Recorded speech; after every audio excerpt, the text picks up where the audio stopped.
Hi, welcome to Authors Alcove. I am Agnes Wolfe, your host today. Today I have J.B. Yanni. She is a time travel adventure author, an award-winning time travel adventure writer. Do you mind sharing just a little bit about what inspired you to write, and specifically about time traveling and science fiction? Sure. First of all, it's always been a subject that sort of tantalized me because, it's one great adventure we as humankind haven't yet mastered. And plus, I'm a history nut. So I've always, thought of, wouldn't it be great if I could go back and meet and see and experience some of those things that I read about in history. So that's where that came from.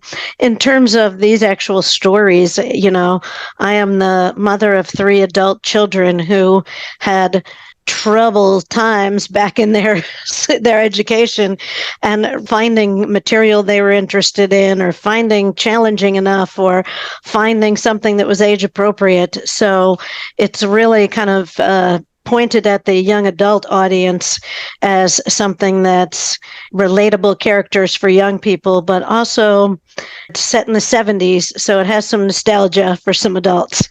So, that's where it came from. And there are 4 in the series. Do you mind saying the title and kind of what the premise is behind the series? Sure. So the first book is called Timebenders and the Machine. And in that story, you get introduced to the characters. There are 4 siblings that suddenly lose their parents and are put in a boarding school where they discover a mathematical formula and solve it and figure out they've opened up the secrets of bending time. Their initial adventure was to try and stop their parents' death. So they go back to a time when they think is going to be, adequate to change the course of their parents' lives. They find out that, it doesn't always work that way, and they run into some scientific issues along the way, some theories about time travel. And then as the series progresses, second book is Timebenders and the Two Promises. In that, they realize that they can't bring their parents back, and they should probably stop trying because it starts to become more problematic as they go, and that they shouldn't ever get in that time machine by themselves, because there are a couple of times there where someone sort of jumps the gun and hops in the machine, and they grow. When you get to the third book, which is Timebenders and the Long Road Home, what you really get to is a level of understanding of the scientific implication of time travel, and just because you can doesn't mean you should. But they also start using that time machine to help others. That sort of changes the scope of what they're doing. But at the end of the third book, they come to realize that perhaps this is where they're supposed to be, and that they probably should just go on from here without the use of the time machine. The fourth book, which was released this August, introduces something new because someone steals their time machine. and so they have to go hopping through history to try and find that person, stop them from messing up all kinds of things in history, and figuring out some things along the way. So it's kind of gone a little full circle. So now their protagonist isn't time and science; it's now an actual person.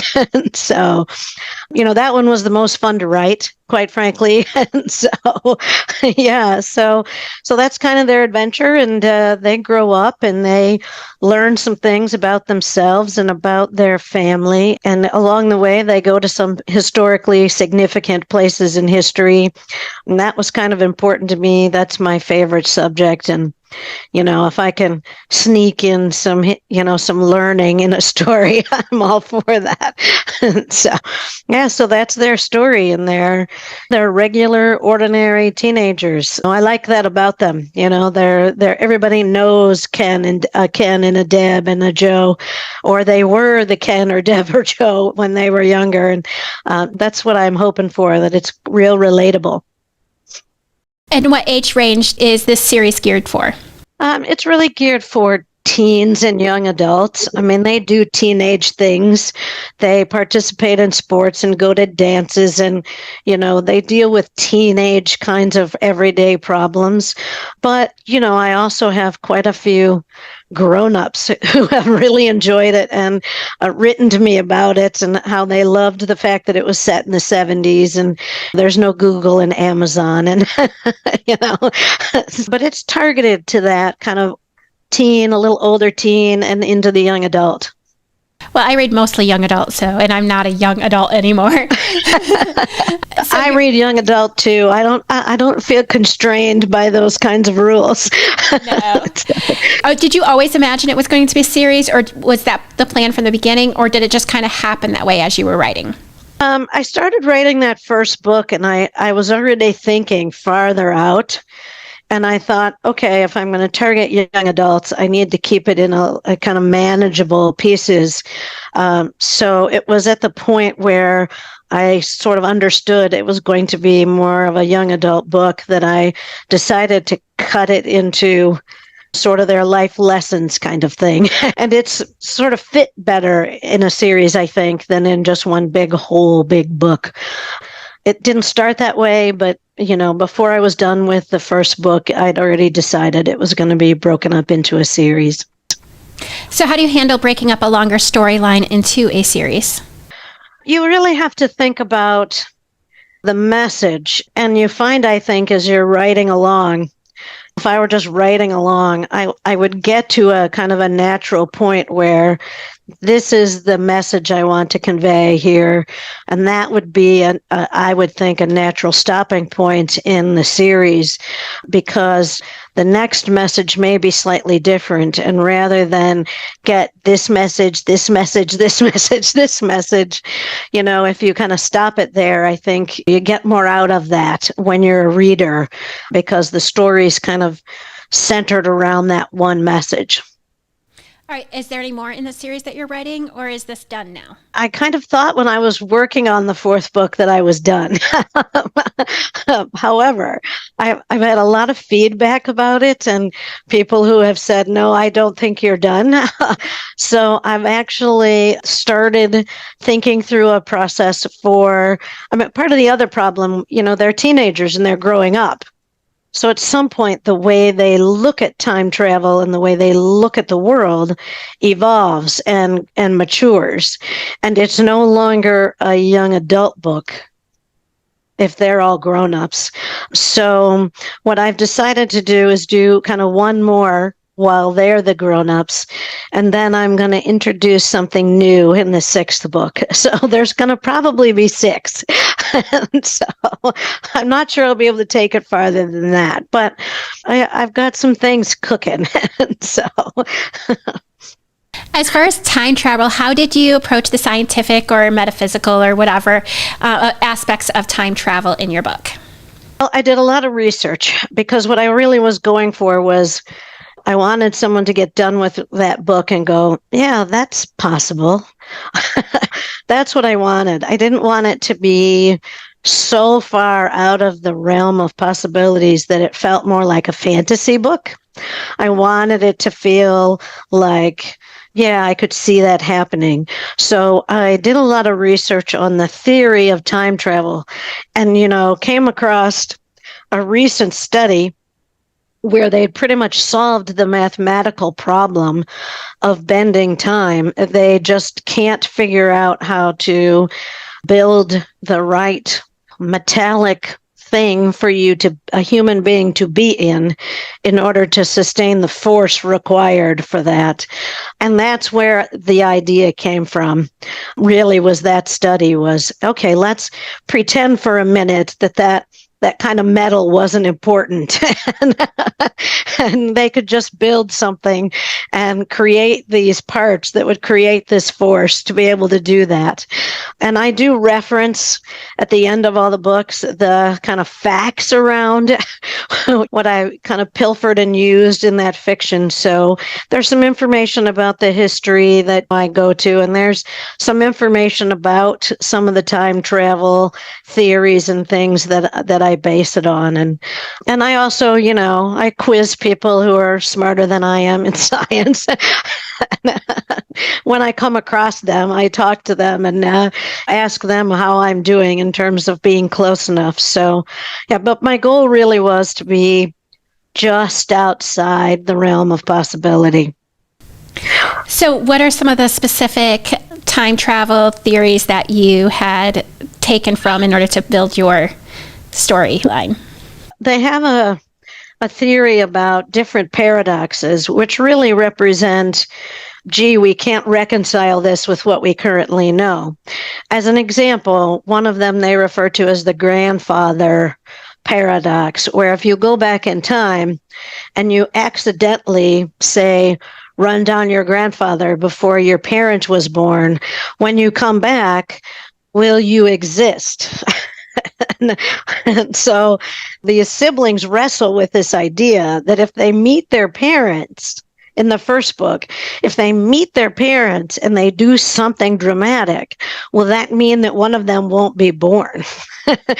And so then, of course, there's also what they call the Hitler paradox, which says that if you go back and you remove some great evil, there will be this gaping hole and potentially something more evil will fill it. So there's some things, whether you could meet yourself. There's a theory that you can't time travel back to a time when you lived because there'll be too much energy and there's a finite amount of energy in the universe and you'll add to it. And so the universe on its own will try and reconcile that. So those kinds of things play out as they do their different trips in the time machine. I don't declare we're going to talk now about what will happen if you meet yourself. They just kind of wrestle with it and have it kind of happen to them, and they figure out how to get out of those blunders, basically. Were there any inspirational books or movies or authors that really played a part in your time travel writings? Well, I mean, some of my favorite books are about time travel. Like one of my most favorite book is The Time Traveler's Wife. And so the whole idea of jumping back in time or going forward in time, in terms of books, it would probably be The Time Traveler's Wife. But in terms of television and movies, there's a couple of versions of the Time Machine movie that I really, really like, a really old version and a more recent one. And I kind of like that series that was on, I think it was on regular television a year or two ago, called Timeless. I'm always fascinated with it. I think everybody at some point has looked in the mirror and said, boy, I'd do that better if I could go back and do it again, right? We're all talking about time traveling when we're doing that. And so I think it's kind of inherent in our nature to wonder what would happen if we could change something. So what were some of the challenges that you faced while writing a time traveling machine or traveling adventure? For me, the challenges were more about writing in general than that story. Particularly the first book, it sort of came out, I listened to other writers talk about the struggle they have writing, and I think, oh, I must be doing something wrong, because that first book sort of wrote itself. It sort of flowed out at a pretty quick rate. But for me, it was very new. The whole idea of figuring out how you're going to get published and how you're going to market and how you're going to brand and how you're going to, those were all new things for me. So those were really the challenges for me in writing, particularly in that first book. Now, as I've moved on, trying to maintain their story and let the characters grow and evolve has been a little bit more challenging than how I'm going to market a book. I've figured that part out. And so, I think it changes where you are in your writing career, what your challenges will be. I think you figure out some things, but that opens the door, and so you have new challenges. I self-published. When I really started looking around, it felt like I'm not J.K. Rowling. And so, no one's going to spend $3 million marketing my story. I was going to have to market anyway. The idea of spending the time writing that story and then adjusting it per the marketing requirements of an agent and the selling requirements of a traditional publisher didn't appeal to me. And with so many more avenues to get published open to me, I really felt compelled to go a self-publishing route. I didn't want it to just be Kindle. So, I work with Ingram Spark. And so basically I direct publish. After I've gone through enormous amounts of editing, I direct publish. And it works for me. I don't think it works for everybody. And I think every writer has to decide what is the best process for them. And I think we need to kind of accept that about one another as writers, that we may really want a traditional publisher and we're willing to deal with whatever that might mean versus someone who's more concerned to maintain some control of the story or some other aspect of self-publishing that means a lot to them. So I hope everybody has the ability to look through those different options and find the one that works best for them. I think it's great to just hear how other people are getting things done and what things have been challenging for them and how they solved it. I participate in several writing groups of people that are local to me. Of course, I have a social media presence where I'm in some writing groups online, and, it's fun to have all those relationships that are not face to face. And, my work with like libraries and some local bookstores, I've managed to make contact and build relationships with other writers that, I feel is very mutually rewarding to see what's working, what you're struggling with, and simply support one another. There's nothing like sitting in a little office somewhere, pumping out a story, and then having someone read it or talk about it and say, yeah, that's a great idea. Like, I think we all need a little support every once in a while. So it's been very valuable to me, and I would recommend to any new writer they try and find a writing group. So I first kind of hooked into a couple of organizations that gather self-publishers, the Independent Book Publishers Association, and then there's a self-published showcase. They have an online presence. More importantly, they have a lot of resources that they hook writers and, independent publishers into. That's how I have found every one of my editors and beta readers is through one of those two places. And it's been invaluable to me because, sure, you could look up copy editors on Google. You don't have any idea of the caliber of what you're going to get by doing that. So those two organizations were pivotal in my resource gathering of those people. And I'm a firm believer that, yeah, you can edit quite a few times on your own, but at some point you need to put it in front of somebody else to do at least some copy editing. So I know that one of the big questions I often see, like new writers, people that are not yet published, ask is, what is a beta reader? And I think there's a lot of confusion as to what they are, what are expectations of them, and how you find them. Do you mind sharing a little bit about that? I think of a beta reader as someone who's going to read a not fully polished manuscript. As a writer, I tend to go through 5 or 6 phases of editing. And about that second phase, when I've read through it a couple of times to make sure that it has all the plot I want and doesn't have some weird situation going on that I need to fix, that's when I call on my beta readers. It's not fully copy edited. It's not cleaned and polished and formatted. And I ask them to tell me about their feelings about the story, the characters, Did it flow correctly? Did they get to the end of a chapter and go, why didn't you answer this question? Those are the kinds of things I ask of my beta readers.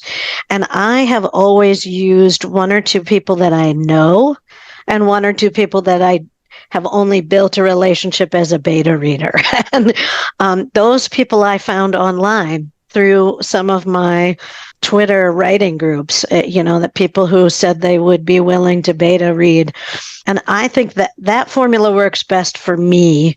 I'm not sure that would be the right formula for everybody else, but I like to think of a beta reader as someone who's going to give you a reader sense of the story. Flow is, does it end right? Is the plot okay? Did I not describe something? If you come away going, why didn't you tell us what color her hair was? Those are the kinds of things I'm hoping the beta reader will tell me. And with the beta readers, I've heard some people have paid beta readers. Do you pay yours, or are they people that are volunteering, or how do you handle that? I pay one beta reader that I found online, and I pay that person because they had some pretty great credentials as a copy editor and having worked at a publisher. And I find that advice worth paying someone to read a story. Everybody else just volunteers. Two of those people are people I know. And so they get excited when I say I'm just about ready. Those people do it for kind of the fun of it. And they get to say, I know what's in the story before anybody else. And one volunteers, and then I have one that I pay. And again, I think if you're going to pay beta readers, make sure that they have the credentials to require money. Right. I think they have valuable insight, but someone who just wants to read stories and give you critique and want to make money doing that, I'm not sure that's the way to use beta readers. You had also mentioned that through your writing, you hope to empower youth. Do you mind sharing how you choose to do that and how you feel your writing helps that? I think young people need to see some young people doing something great. They need to see young people working together, solving problems, dealing with conflict, because they don't get that in the classroom. and so I think telling a story where teenagers sort out, how are we going to travel to pre-Civil War? Like, where are we going to find clothes that we're not going to look silly in? And can we spend, what do we do for spending money? And where are we going to stay, right? If they work together to kind of figure that out, I think that's very empowering to read about kids who can accomplish those things, without a cell phone in their hands. and that's how I do that. They do have some adults in their life in this story, and one teacher who kind of helps them along, but most of the effort to solve the problem, to build the machine, to plan the trips they make, that's all of them. And I think that's very empowering to young people to see people accomplish, people their age figuring that out. And, they do it in a positive way. They're not bullies, and they don't push people around, and they're not demanding. And that's the example I'm trying to set when I do that. Well, thank you so much. I really appreciate all that you shared about your books, and I'll definitely be putting the link to that into the show notes. And also, I know you have a blog, Cover to Cover. Is that correct? I do have a blog site. It's called covertocover.net. And I talk about things like history, my favorite subject, about writing. There's something in there about the weird behaviors of writers when they have writer's block, and what do you do when you get a bad review, and just some general thoughts about the world. And every once in a while, I just think, okay, I want to write something different today, and I want to write about this because I read about it, and that's what ends up on that blog. And it's kind of fun. It's way more just my personality than it feels like I'm writing a letter to a friend when I'm doing that. And I think for other writers, seeing that process of just writing more regularly is a great tool to kind of hone some of your writing skills and your sentence structure and all those mechanics of getting writing done in a fun way. Yeah, so check that out and send me some feedback. Definitely. Again, I just want to thank you, but I do ask everybody this question, or at least some form of this question. And so this is my last question for you. And if you could give one piece of advice to a not yet published author, whether they're writing about time travel, science fiction, whatever, maybe just a regular writer, what would be that piece of advice? Don't give up. I know it's daunting thinking about not just writing, but getting done and thinking about what to do next. Don't give up, and know that you have some resources out there to rely on. So, yeah, that would be my advice. I didn't start writing until much later in my life, so don't give up. Again, thank you very much. And I'll have all of that information, your blog and your books, in the show notes. Again, thank you very much. Thank you very much for having me. Thank you so much for listening to today's episode of Authors Alcove. We will be back next week on Wednesday, where we will have a writer share yet another piece of work. Also, every other Tuesday, we do learn from experts such as editors, marketing execs, book cover artists, illustrators, and more. If you are interested in being a guest on our show, feel free to go to authorsalcove.com, go to the podcast tab, and then click on Be a Guest. If you're looking for a healed heart, hop on over to our sister podcast, Strength, Love, and Healing with Authors Alcove. You can find that on Spotify and the Apple Podcast. Thank you so much for listening today. Have a great day.